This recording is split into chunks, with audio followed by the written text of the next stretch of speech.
Boa noite. O aguedense Ricardo Correia de Matos, presidente do Conselho Diretivo da Secção Regional do Centro da Ordem dos Enfermeiros e presidente da Delegação de Águeda da Cruz Vermelha Portuguesa, é o nosso convidado desta semana. Boa noite, Ricardo. É um redobrado prazer ter-te connosco. Julgo que os aguedenses se devem sentir orgulhosos pelo teu percurso e pelo teu contributo para a afirmação dos enfermeiros em Portugal. Obrigado por teres aceitado o nosso convite. Começo por te perguntar: Portugal estava preparado para esta pandemia que nos veio atormentar? Olá a todos. Jorge, em primeiro lugar, queria te parabenizar por este rasgo de genialidade que trouxeste aqui à nossa cidade. Não se vê esta rúbrica em todos os lados e é de facto uma mais-valia muito grande conseguirmos trazer para toda a gente, e hoje o poder da comunicação social é enorme, portanto conseguirmos valorizar aquilo que de bom as nossas cidades fazem, e queria dar os parabéns porque de facto deve ser difícil ultrapassar alguns obstáculos e tu conseguiste. Eu começava por dizer que não, nenhum país europeu se preparou devidamente e podíamos teorizar uma série de conspirações, mas a verdade é que o tempo foi muito curto, portanto, desde que se assumiu a situação de pandemia pela OMS, efetivamente Portugal, nomeadamente mais os países do Sul, não tiveram tempo de se adaptar e, portanto, todas as fragilidades que os nossos sistemas de saúde, os nossos todos, portanto, estou a falar mais de Itália, Espanha, Portugal, veio um pouco ao de cima com esta impreparação. Nós, a nível do órgão regulador, conseguimos, em tempo útil, definir alguns planos de contingência juntamente com as ARS e com o Governo, mas obviamente que não foi o ideal. Portanto, aquele medo que foi generalizado logo no início acabou por servir quase como obstáculo a termos portanto, os processos muito bem definidos, termos as cadeias de transmissão bem identificadas, conseguirmos prevenir novas. Portanto, foi de facto muito difícil logo ali no início. Neste momento as coisas estão mais ou menos controladas nesse sentido, mas obviamente que há sempre um ou outro pormenor que ainda é preciso afinar. E como é que tem sido a resposta dada pelo nosso Governo ao que tem sido urgente fazer nestes últimos 2 meses e meio? Bem, eu se calhar colocava essa questão em 3 dimensões muito importantes. Nós, desde há 5 anos, mais ou menos, que tomámos posse no órgão regulador, portanto, de uma forma não corporativista, sempre tentámos construir um SNS de acordo com as necessidades da nossa população, porque ele, de facto, está muito desvirtuado e não está, portanto, no sentido daquilo que são as necessidades, no sentido da promoção quer da saúde, quer a prevenção da doença. E nós sempre identificámos 3 vetores muito importantes. O primeiro tem a ver com as equipas multidisciplinares, com os recursos humanos. Portanto, esta fragilidade enorme que se vê no nosso país, portanto, coloca-nos na cauda da OCDE em termos de rácios. Esta dimensão é absolutamente fundamental. A segunda está relacionada com os equipamentos e a manutenção de novos equipamentos. Portanto, de facto, o nosso SNS tem efetivamente um número elevado de equipamentos obsoletos. E depois está muito relacionado também com a capacidade de autonomia dos conselhos de administração, portanto, de conseguir tomar decisões. E, portanto, esta pandemia trouxe ao de cima todas estas fragilidades nestes 3 vetores. E, portanto, é difícil em tempo útil, portanto, sob pressão, como deves imaginar, não é? Conseguir que os sistemas de saúde se reajustem às novas realidades. E, portanto, quer dos equipamentos, neste sentido, refiro-me especificamente aos equipamentos de proteção individual, que o Governo teve muita dificuldade em adquirir, isto porque a indústria europeia não estava vocacionada para este tipo de produto, portanto, vivíamos sobretudo da Ásia. Portanto, no momento de pandemia mundial, os fabricantes nacionais, quer chineses, quer da Tailândia ou Vietnã, portanto, fecharam as suas fronteiras e impediram que esse material fosse exportado numa fase inicial. Isso causou inúmeros problemas, aliás, é muito falado aquela aquisição de 500 ventiladores que nunca chegaram. Portanto, estamos a falar de equipamentos altamente especializados que, numa fase inicial, os países, por não se terem prevenido com alguma antecedência, não conseguiram suprir esta necessidade. E, portanto, ainda hoje, à data de hoje, Portugal, quando digo Portugal, estou a falar do Governo e das nossas empresas nacionais, têm tido muita dificuldade em adquirir esse equipamento. Quando se falou na contratação de mais enfermeiros para o combate à Covid-19 e quando se falou numa remuneração de pouco mais de 6 euros à hora, ouvi na televisão um enfermeiro português a trabalhar na Irlanda do Norte a dizer que ganhava 8 vezes mais. Assim é difícil motivar os nossos profissionais de saúde, os enfermeiros concretamente? E tudo aquilo que eu vou dizer a seguir pode ser visto até por uma questão corporativa, não é? Eu represento os enfermeiros, mas não é aí que eu quero chegar. Nós, infelizmente, em Portugal, e quando eu digo nós, digo a população, o povo, tivemos uma grande dificuldade em conseguir criar uma cadeia de exigência em quem nos lidera. E, portanto, a saúde nunca foi, e temos de ser honestos, nunca foi uma área política de grande investimento. Portanto, era efetivamente... Ao contrário do que devia ser. Ao contrário do que devia ser. E hoje já percebemos isso. Hoje todos dizemos que, efetivamente, a saúde é o motor principal de desenvolvimento socioeconómico, mas não era assim até então. E, portanto, este tem sido o grande desafio, nós conseguirmos consciencializar todos os portugueses de que é preciso criar aqui uma cadeia de exigência, porque só desta forma os políticos vão acabar por valorizar os profissionais de saúde e talvez colocá-los então como o fator principal de desenvolvimento socioeconómico. E todos os profissionais de saúde têm efetivamente vencimentos muito abaixo daquilo que é o normal ou, digamos, o padrão médio da OCDE. E falamos só da OCDE porque é de facto o grupo mais importante onde nós nos inserimos. E, portanto, se nós falarmos de toda a equipa multidisciplinar que é mal remunerada, há um outro fator que para mim é muito mais importante, tem a ver com o projeto profissional. Portugal, desde há muitos anos, quando destruiu as carreiras, portanto, destes grupos profissionais, impediu-os de terem uma vida profissional, um projeto profissional. E é exatamente isso que esses países, nomeadamente a Irlanda ou outros, conseguem oferecer aos profissionais. Oferece-lhes uma carreira, oferece-lhes um vencimento acima daquilo que é o normal naquele país e, portanto, desta forma consegue-se valorizar um setor que vai ter, digamos, uma influência absolutamente fundamental em todos os outros. Nós aqui em Portugal, infelizmente, ainda vivemos muito fechados dentro de cada setor. Portanto, a economia vive fechada, o emprego vive fechado, o setor social vive fechado, a saúde vive fechada, a educação vive fechada, a justiça também. Portanto, enquanto nós não percebermos que todos estes setores se interligam, principalmente com o da saúde, por qualquer grau de ineficiência, e percebes isto claramente, qualquer grau de ineficiência que é causada na saúde tem um impacto absolutamente brutal em todos os outros setores. Portanto, se eu não conseguir reabilitar em tempo útil uma pessoa de um AVC, essa pessoa vai gerar uma despesa acrescida em todos os diferentes setores, correto? Nomeadamente o social. A Dinamarca trabalhou isto muito bem desde há 20 anos. A Dinamarca trabalha com um Ministério integrado e essa foi a nossa proposta desde o início. Eu falo muitas vezes destas questões onde sou chamado, porque é preciso começar a causar aqui em quem lidera, portanto, alguma consciência desta matéria, porque não é possível nós termos um sistema de saúde robusto e consolidado se não tivermos um acréscimo de financiamento. E é aqui que depois se coloca o maior obstáculo, é onde é que vamos buscar dinheiro para conseguir pagar melhor aos profissionais, para conseguir reabilitar melhor as instalações dos nossos hospitais. E a solução não parte por um acréscimo isolado de dinheiro, porque efetivamente nós temos uma série de indicadores europeus que temos que cumprir e o governo português, em termos de orçamento de Estado, está sempre muito limitado na sua autonomia. Mas a verdade é que nós, em Portugal, orçamentamos 2 vezes mais o setor social. E é um setor que tem uma implicação direta com a eficiência e o sucesso do setor da saúde.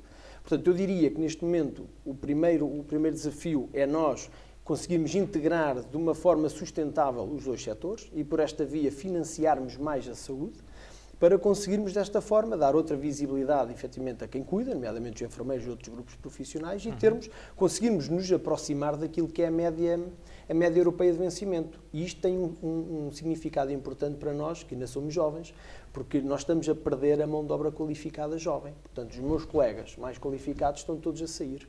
Os médicos mais qualificados estão todos a sair.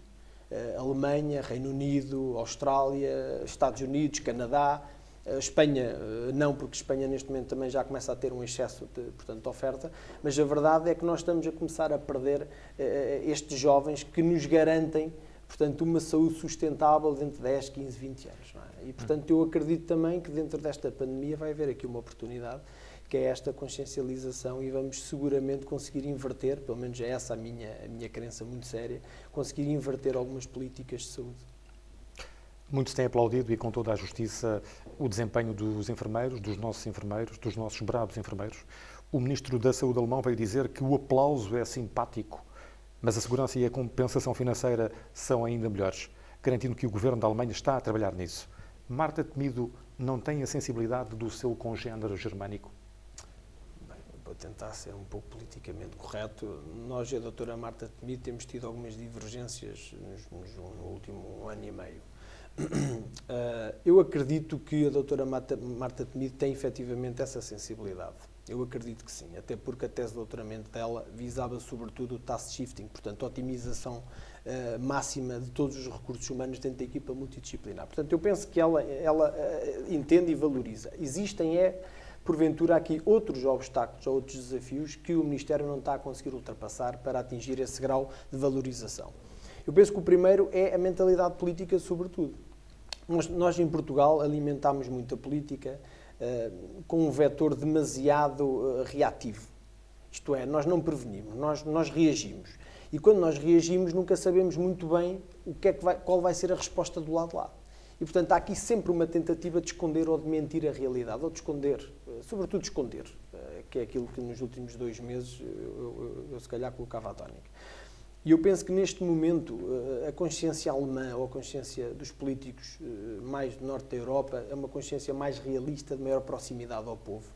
E, portanto, eles conseguem reconhecer rapidamente os problemas que estão a surgir. Nós, no Sul, portanto, Espanha tem praticamente o modus operandi semelhante, nós escondemos, dizemos está tudo bem, dizemos que há máscaras para toda a gente, dizemos que os nossos profissionais de saúde estão muito bem protegidos quando querem e não estão. E a verdade é que não estão. E não são valorizados nesse sentido.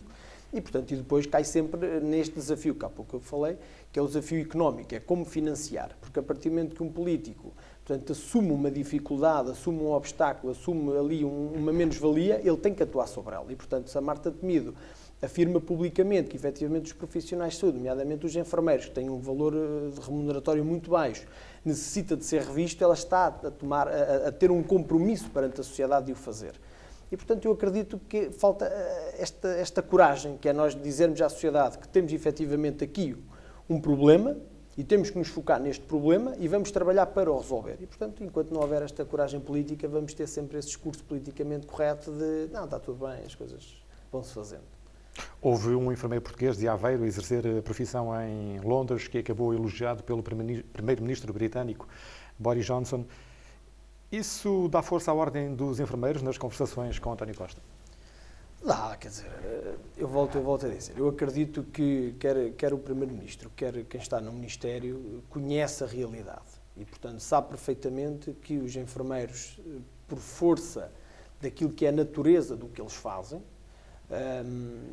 e pela dimensão que o número tem, que o número atinge, estamos a falar de 42 mil profissionais só em Portugal, e é a maior força organizada do mundo, são efetivamente os enfermeiros, eu penso que há esta consciência de poder usufruir deste know-how e transformar o sistema de saúde de modo a que ele seja sustentável no curto espaço de tempo e que seja consolidado naquilo que é a sua missão, que é cuidar das pessoas, reabilitar as pessoas o mais rapidamente possível. Agora, eu também entendo que há aqui desafios económicos importantes e financeiros, mas eu também começo a acreditar que neste momento, fruto da situação pandémica que estamos a viver, será criado, mais cedo ou mais tarde, uma cadeia de exigência grande em quem lidera o país.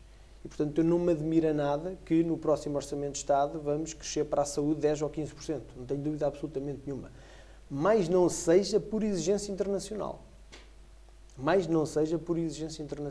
Que é onde eu acredito que Portugal nós todos poderemos sair beneficiados, não porque há uma consciencialização imediata do político, mas porque a pressão internacional vai ser elevadíssima em dotar os sistemas de saúde. Portanto, eu acredito que o governo atual tem um parceiro para trabalhar, que é a Ordem dos Enfermeiros, e temos conseguido trabalhar de forma construtiva, apesar das várias divergências que tivemos no mandato anterior e no governo anterior.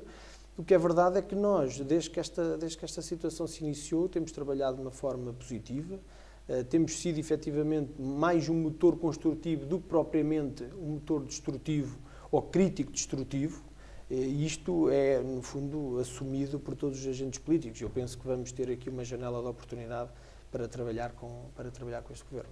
Hoje, 20 de maio, dia em que esta entrevista está a ser emitida, em que ponto é que estão as conversações entre a Ordem dos Enfermeiros e o Governo? Bem, nós temos vários assuntos em cima da mesa.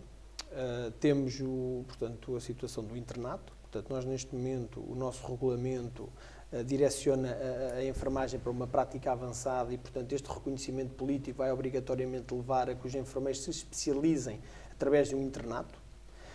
Temos também uma norma de dotações seguras, portanto, nós somos dos poucos países evoluídos ou desenvolvidos da OCDE que não tem um normativo de dotação segura aprovado pelo Governo. É curioso, portanto, o Governo português permite que as instituições de saúde pratiquem o número de enfermeiros por utente conforme entende ou conforme seja a sua disponibilidade económica, portanto, aquele orçamento.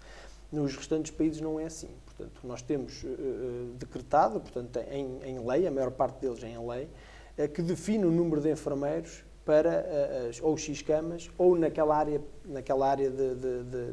médica hospitalar. E é isto que nós estamos a trabalhar. Nós já temos o documento pronto, o documento foi entregue e esperemos que ainda até ao final do primeiro semestre seja possível aprovar em sede de Conselho de Ministros para depois seguir para a Assembleia da República e tentar por esta forma ver a lei aprovada. Eu diria que estes dois assuntos são muito importantes. Obviamente que os sindicatos também terão as suas lutas e, portanto, em termos de valorização salarial e em termos de carreira, mas eu diria que, enquanto órgão regulador, portanto, temos estas duas dimensões que queremos ver aprovado rapidamente. Voltamos à Covid-19. Na edição desta semana trazemos em manchete que Águeda está à beirinha de afogar a pandemia e que a Covid-19 está a ir pelo rio abaixo. Também é essa a tua ideia? O pior já passou? Bem, eu penso que não. Eu não tenho uma ideia tão floreada assim desta pandemia.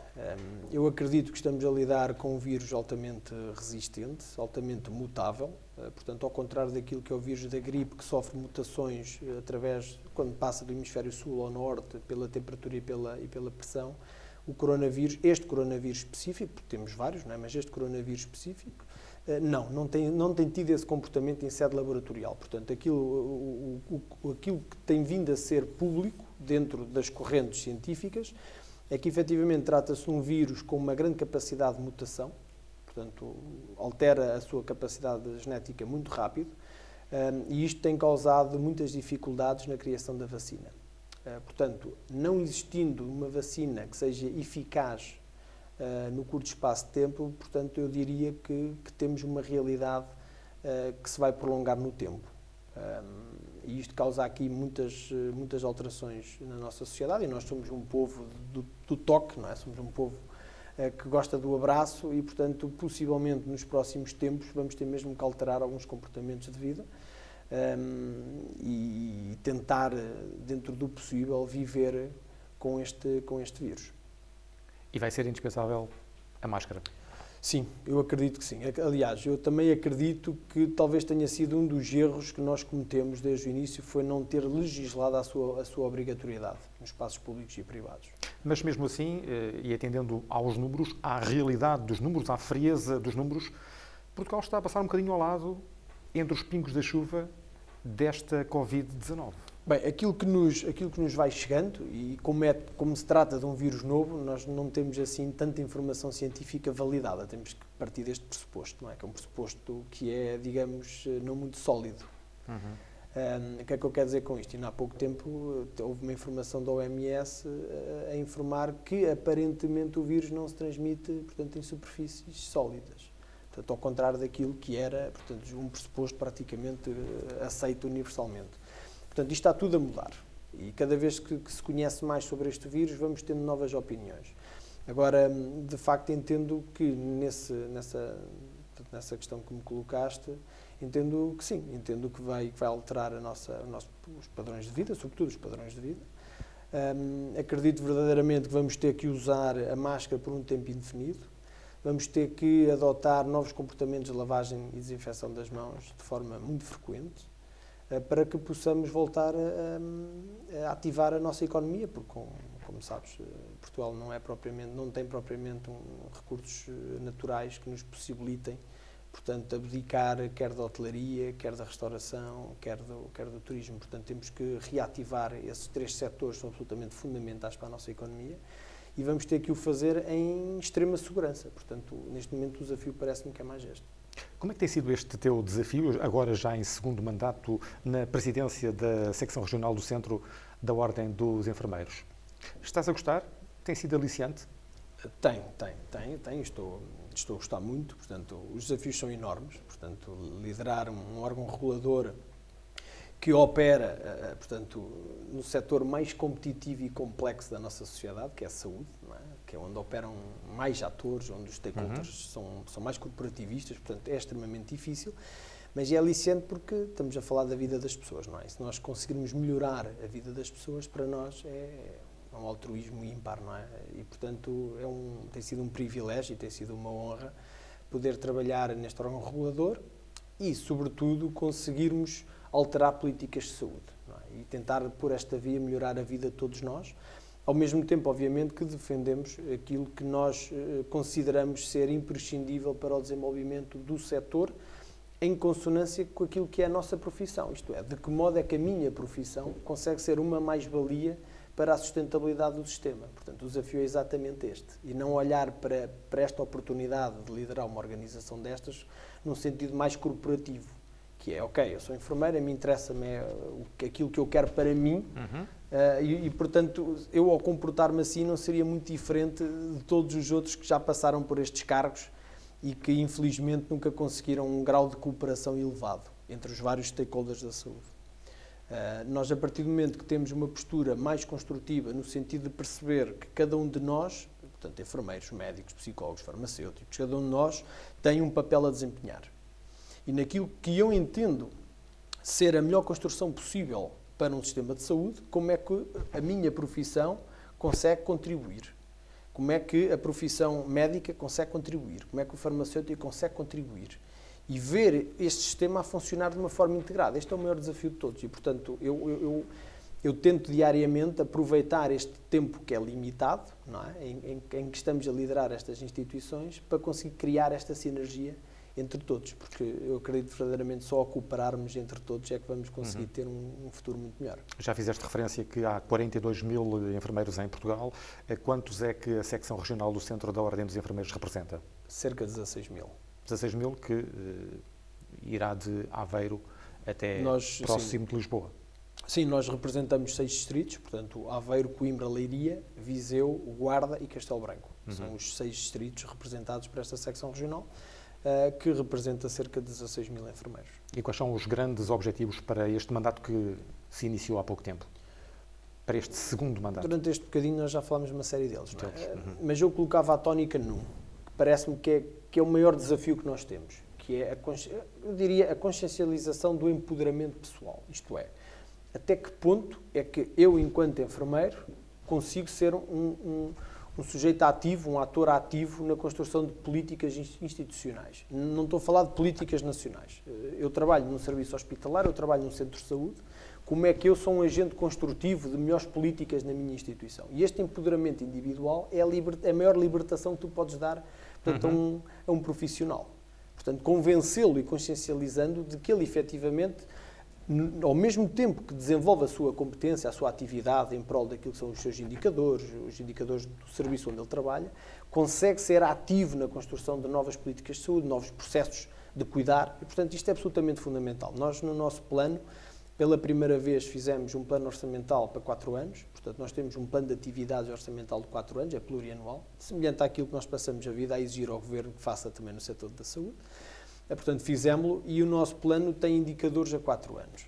E nós colocámos no centro, num gráfico muito bonito, mas é um gráfico visual para as pessoas facilmente entenderem onde é que nós queremos, o que é que queremos fazer, para toda a gente, porque o nosso plano de atividades é público, colocámos o empoderamento do enfermeiro. Precisamente porque nós entendemos que, à semelhança do que se passa em países desenvolvidos, onde esta profissão tem um papel absolutamente central, e não estou com isto a puxar, portanto, não, os enfermeiros é que são importantes, tem que ser só... Não é nada disto. Por aquilo que nós fazemos dentro das instituições de saúde, por aquilo que é o nosso papel, pela missão que nós temos, pelos ganhos em saúde que nós construímos ao longo da cadeia de valor do SNS ou dos SNS. Portanto, nós conseguimos, por esta via, representar uma solução que em Portugal teimamos em não aceitar ou em não querer. Portanto, nós trabalhamos em Portugal desde o 25 de Abril, desde que construímos o SNS, num modelo muito biomédico, um modelo muito centrado na doença. Só para teres uma ideia, nós financiamos o setor da saúde na sua globalidade com cerca de 11,5 mil milhões de euros. Cerca de 70% deste valor é gasto, sobretudo, a tratar a doença. Portanto, isto representa uma estrutura completamente invertida quando nós comparamos com um país como, por exemplo, a Noruega, ou, por exemplo, a Suécia, ou a Dinamarca, ou até mesmo a Alemanha, O Canadá, pela prática que tem, portanto, estamos a falar de uma prática enraizada de mais de 100 anos, refiro-me à enfermagem, portanto, está mais enraizada, é mais fácil de gerir o orçamento. Em Portugal, não. Portanto, em Portugal, os enfermeiros, neste momento, ainda estão a tentar encontrar o seu caminho dentro daquilo que é o corporativismo clínico dentro dos sistemas. Mas temos feito um trabalho extraordinário. Portanto, nós, em 30 anos, conseguimos atingir um grau de desenvolvimento que nesses países ainda não tem. É de facto interessante nós analisarmos isto assim. Portanto, a enfermagem portuguesa, em 30 anos, adquiriu um desenvolvimento ímpar no mundo, que é curioso. Portanto, os canadianos têm, efetivamente, já uma prática avançada, assim como os Estados Unidos, mas estamos a falar de um país que tem uma enfermagem com uma base científica superior a 100 anos. Nós, em Portugal, fomos licenciados em 1999, portanto, não foi assim há tantos anos quanto isso, e hoje temos uma prática especializada já muito enraizada, temos enfermeiros com doutoramentos e com feedbacks científicos de provas de mais-valias geradas no sistema. Portanto, há aqui, de facto, uma construção nova. Acredito que o agente político também tem aqui alguma dificuldade em transformar o sistema, em mobilizar o sistema. Nós temos exemplos magníficos no país, atenção. Nós, neste momento, temos uma série de exemplos que já trabalham com, por exemplo, o método do caso. Portanto, o método do caso é um método que já está muito desenvolvido, por exemplo, nos Estados Unidos, no Canadá e na Nova Zelândia, que permite que uma equipa multidisciplinar consiga tratar especificamente pessoas com aquela patologia. Entendes? E, portanto, estamos a falar de um grupo que tem uma competência acrescida naquela área, está treinado naquela área, tem uma experiência brutal naquela área e, portanto, gera uma mais-valia muito maior à pessoa do que o sistema conforme nós temos hoje, que é um sistema um pouco mais generalista. E, portanto, já temos hospitais em Portugal a trabalhar assim com indicadores mesmo muito bons. Portanto, é um caminho que temos que fazer. Deixa-me focar a nossa conversa no plano local. A Águeda depende do agrupamento de Centro de Saúde do Baixo Voga e do Centro Hospitalar do Baixo Voga. Como é que está a saúde na nossa área? Bem, nós temos aqui um desafio grande, que é o nosso hospital. Exatamente, que um desafio muito importante. Está para ir para obras de requalificação, que continuam a tardar. A Câmara Municipal, pelas informações que eu tenho, conseguiu desbloquear a situação e tem vindo a trabalhar de forma muito positiva com o nosso Conselho de Administração do Hospital, com o nosso Centro Hospitalar. Mas, de facto, aqui algumas burocracias, digamos, logísticas e processuais têm, de facto, atrasado esta requalificação, que eu espero que seja, portanto, realizada o mais urgentemente possível.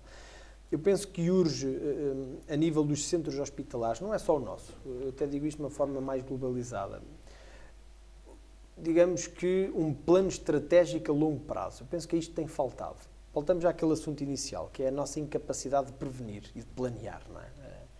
Nós temos um Conselho de Administração que tem um projeto, porque pensa de uma determinada forma, não é? E durante o seu mandato, são 2, 3 anos, 4 anos no máximo, desenvolve alguma coisa. Mas, de facto, a seguir vem outro Conselho de Administração que tem outra forma de pensar e, portanto, reestrutura tudo. Nós, em tempos, queríamos que o nosso centro hospitalar fosse uma referência universitária no setor da saúde.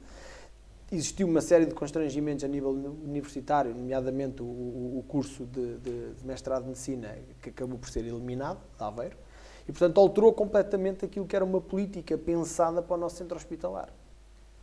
Portanto, neste momento, acontece exatamente o mesmo. Portanto, nós necessitamos urgentemente que exista aqui um plano integrado e estruturado para o que é que se quer da saúde a nível regional, qual o papel que o Hospital de Águeda terá que ter, qual o papel que o Hospital de Aveiro terá que ter, o Hospital de Estarreja, integrado obrigatoriamente, e este é um ponto-chave, obrigatoriamente com o nosso acesso. Nós não podemos continuar a trabalhar de forma isolada, nos hospitais por um lado, os centros de saúde e os acessos por outro. Isto não é mais viável. Ou nós temos a capacidade política de unir as pessoas e fazer com que as pessoas cooperem, no sentido de construir políticas de saúde boas e direcionadas para aquela população específica, porque, como tu sabes, a nossa realidade estrutural é muito diferente, quer dizer, a realidade de Lisboa não é a mesma de Águeda ou de Aveiro, e de Porto também não. Portanto, quem melhor do que as pessoas da terra para saber aquilo que são as nossas necessidades e como devemos estruturar os sistemas. E, portanto, neste momento temos uma mais-valia, o Presidente de Câmara é enfermeiro, portanto é um homem da saúde, conhece a saúde muito bem, e eu acredito que seja uma mais-valia neste sentido. Infelizmente, a pandemia veio aqui atrasar vários processos. Também tínhamos, segundo eu fui informado há relativamente pouco tempo, uma série de processos de requalificação também a nível de alguns centros de saúde, de algumas freguesias nossas, que umas estão em curso, outras estão um pouco mais atrasadas devido à pandemia e alguma cativação financeira que tem ocorrido. Mas eu acredito que em Águeda vamos conseguir elevar essa área e espero, sinceramente, que consigamos ter players à altura e que consigam conversar entre si. Esperamos todos. Claro. Vamos falar agora um bocadinho da secção de Águeda da Cruz Vermelha Portuguesa, que presides desde dezembro de 2017. Como é que está a instituição? Bem, essa foi talvez não diria o maior desafio de todos, mas foi um desafio muito interessante. Eu era contabilista da delegação desde 2010, portanto, e a delegação tem vindo a desenvolver-se desde então de uma forma espetacular. Nós estamos a falar de uma delegação que é exemplar a nível nacional. Portanto, eu diria que estaria no top 10 de todas as delegações da Cruz Vermelha a nível nacional. Quer pela qualidade dos seus quadros técnicos, quer pelas respostas que tem hoje à disposição da nossa cidade, da nossa população. Abracei o projeto muito por força daquilo que era a vontade do Sr. César Marques, portanto, o presidente anterior, que fez um trabalho ímpar, e eu espero que estejamos à altura de o poder homenagear brevemente, porque, de facto, devemos realçar a dedicação que é necessário ter para colocar uma instituição como esta no patamar em que ela está. Neste momento, desde que assumi portanto, a direção, conseguimos desenvolver novas respostas, mais a nível da saúde, portanto, mais a nível, temos um protocolo com o INEM, portanto, temos uma VMER. Por esta via conseguimos em 2019 cerca de 1.200 ativações. Conseguimos formar cerca de 48 profissionais em regime de voluntariado. Portanto, nós devemos ser a única delegação do país que ofereceu esta formação às pessoas. Portanto, estamos a falar, eu tenho nos quadros médicos, enfermeiros, psicólogos, assistentes sociais, farmacêuticos, fisioterapeuta. Portanto, conseguimos formar um grupo de recursos humanos com uma capacidade e uma versatilidade muito elevada e, portanto, trouxe a esta nova resposta uma competência que não existe no Distrito de Aveiro. Eu diria que esta resposta tem sido ímpar nesse sentido. Continuamos a ter o nosso centro de acolhimento temporário com cerca de 16 camas. Temos aqui um desafio enorme, porque estamos a falar de uma alteração grande da população-alvo. Quando este centro foi idealizado em 2006, a população era para 100 abrigos. Hoje em dia já não é assim. Portanto, a maior parte da nossa população que recebemos ali tem problemas psiquiátricos e, portanto, causou aqui um obstáculo grande àquilo que era o desenvolvimento de novas competências e houve necessidade de reformular as competências dos nossos técnicos para que estivéssemos em condições de ajudar aquelas pessoas. Portanto, eu diria que é um privilégio enorme nós liderarmos uma instituição deste calibre, com este tipo de resposta, numa cidade como a nossa, e o meu foco é exatamente o mesmo que eu há pouco tentei durante esta entrevista também demonstrar, é conseguirmos criar aqui uma sinergia de cooperação entre todas as instituições. Nós somos o Conselho do Distrito de Aveiro com mais IPSS, muitas delas a atravessarem graves problemas económicos, e então agora com a pandemia veio no fundo aqui a debelar muito aquilo que era o nosso tecido financeiro autónomo. Vou dar um exemplo, por exemplo, nós na Cruz Vermelha, as nossas respostas estão muito dependentes daquilo que são os quadros protocolados com a Segurança Social. Portanto, qualquer variação no financiamento da Segurança Social coloca em causa a viabilidade da instituição. Mesmo portanto, que seja uma variação muito mínima? Muito mínima, nós temos sempre formas de nós reagirmos através de respostas autónomas, nomeadamente o transporte de utentes. Temos cerca de 9 viaturas, portanto, a transportar pessoas.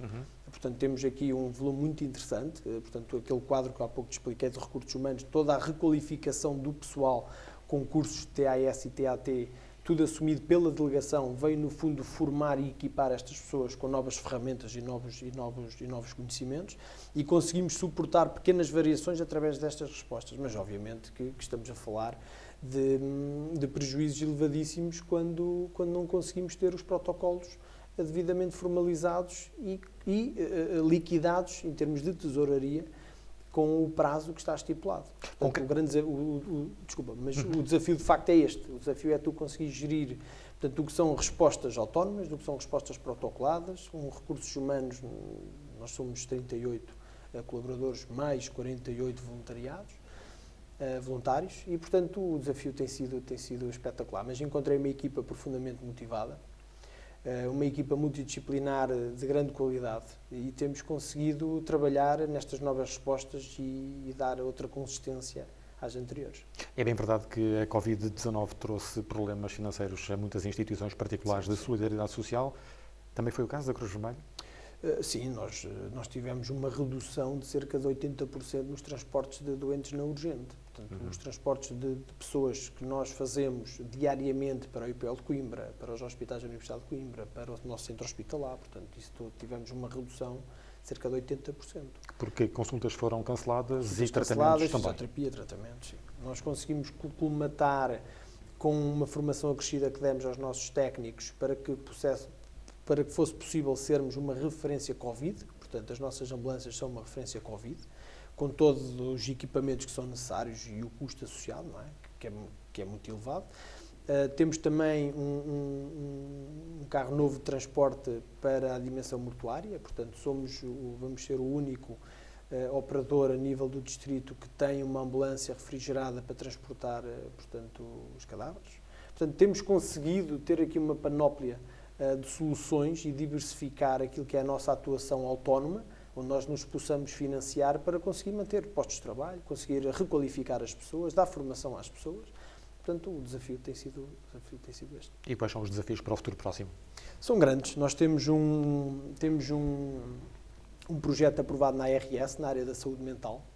Vamos ser, quando passar estas cativações, quando as cativações deixarem de existir e formos financiados devidamente para termos essa resposta, só está a aguardar isso. Portanto, neste momento é só uma questão de tesouraria, de financiamento. Vamos ter uma área que é ímpar a nível nacional, temos mais 2 ou 3, mas não a operar da forma como nós queremos, que é uma residência autónoma moderada para pessoas com patologia psiquiátrica, fruto daquilo que é o nosso protocolo com o nosso centro hospitalar, com o Departamento de Psiquiatria do nosso centro hospitalar. Portanto, vamos investir muito na área da saúde mental, que é de facto uma área de grande necessidade nos dias de hoje, e portanto a Águeda tem efetivamente, temos vindo a perceber-nos nos últimos 2, 3 anos de uma incidência grande nesta área, e portanto queremos avançar rapidamente com essa dimensão. Assinámos também há relativamente pouco tempo, no final do ano de 2019, um protocolo com o Ministério da Justiça para termos um gabinete de apoio à vítima de violência doméstica, que já está a funcionar. Portanto, é também uma resposta única no nosso distrito. Portanto, temos um gabinete onde a pessoa poderá usufruir de técnicos especializados, consultoria jurídica, para que a possamos ajudar a restabelecer-se naquilo que é a sua vida pessoal.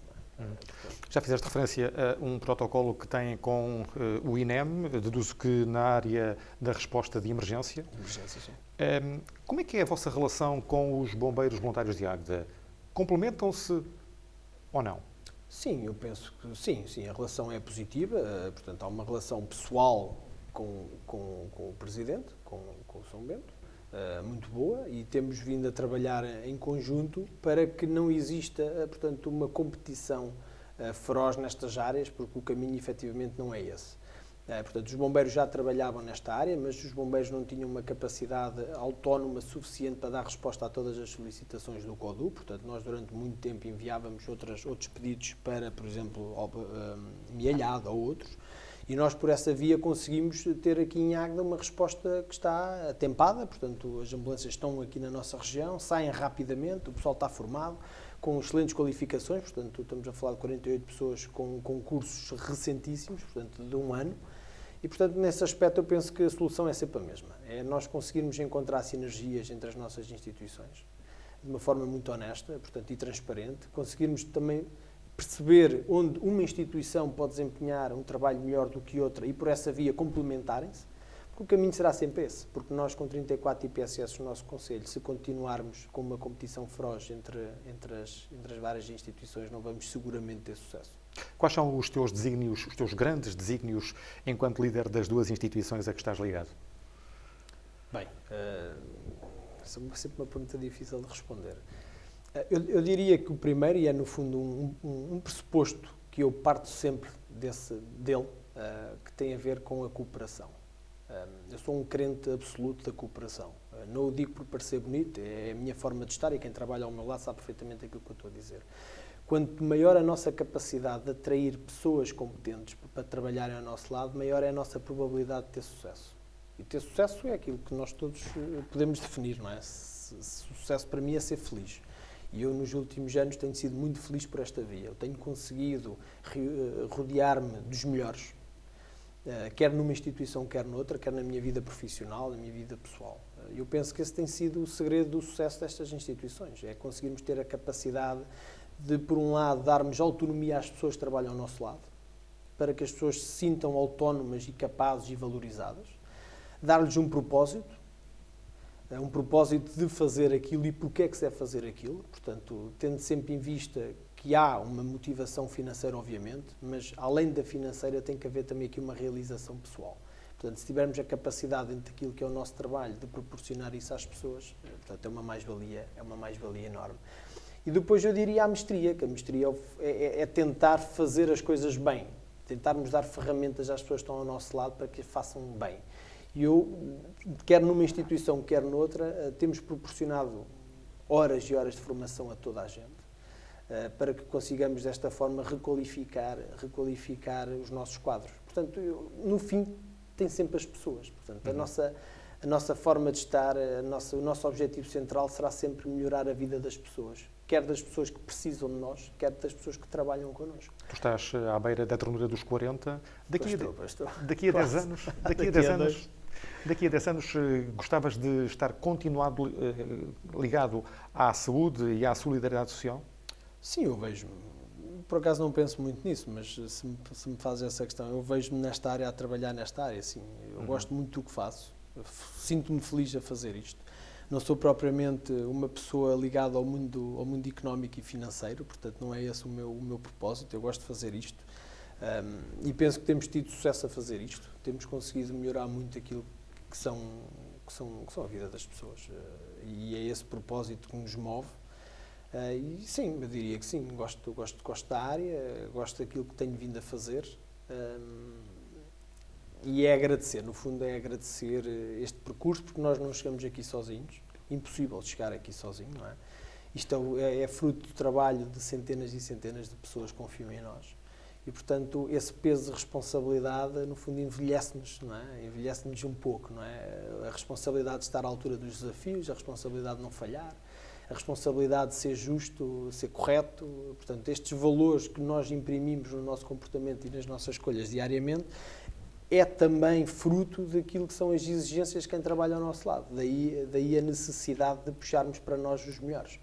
Muito bem, Ricardo, chegamos ao final da nossa conversa. Foi um gosto imenso. Obrigado pela tua disponibilidade. O que desejamos é que tenhas muitíssimo sucesso na secção regional do Centro da Ordem dos Enfermeiros e na delegação de área da Cruz Vermelha Portuguesa, e já agora que possas festejar muitas conquistas do teu clube, porque sei que tens muito bom gosto. Muito obrigado, por acaso tenho. Nós regressamos na próxima quarta-feira, dia 27 de maio, com a vereadora da Câmara Municipal de Águeda, Elsa Braga. Boa noite.